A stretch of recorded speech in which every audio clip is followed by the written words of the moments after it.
Finalement, en cas de jugement, la réaction qui paraît la plus puérile, qui consiste à dire non mais tu t'es vu, reste la plus constructive. Reste finalement la réponse la plus pure qui va permettre à celui qui juge d'inverser les miroirs et d'enfin oser se regarder soi-même pour voir, ben ouais, moi je me suis vu, ben non, justement, j'ose pas me regarder.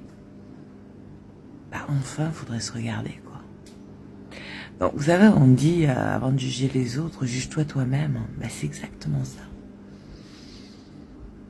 Faut vraiment oublier cette histoire de jugement, quoi. Le jugement, c'est un gouffre. En plus, ça vous coûte des autres.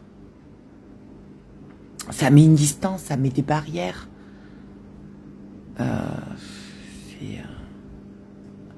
Le jugement est une des mauvaises habitudes sociétales, je vais dire, qui entraîne la comparaison, donc la dualité.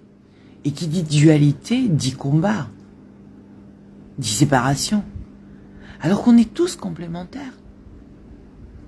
On a tous besoin les uns des autres.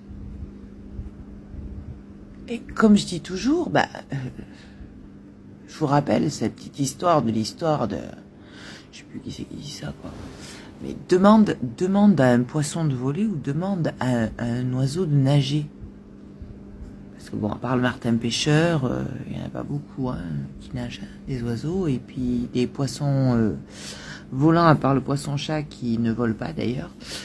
Voilà quoi, vous avez compris.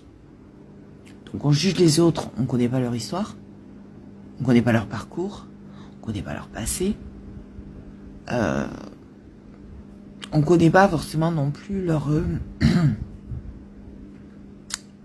difficulté à par exemple faire ceci ou cela. On ne sait pas s'ils sont dyslexiques, on ne sait pas s'ils ont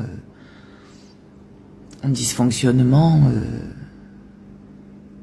physique qui fait que.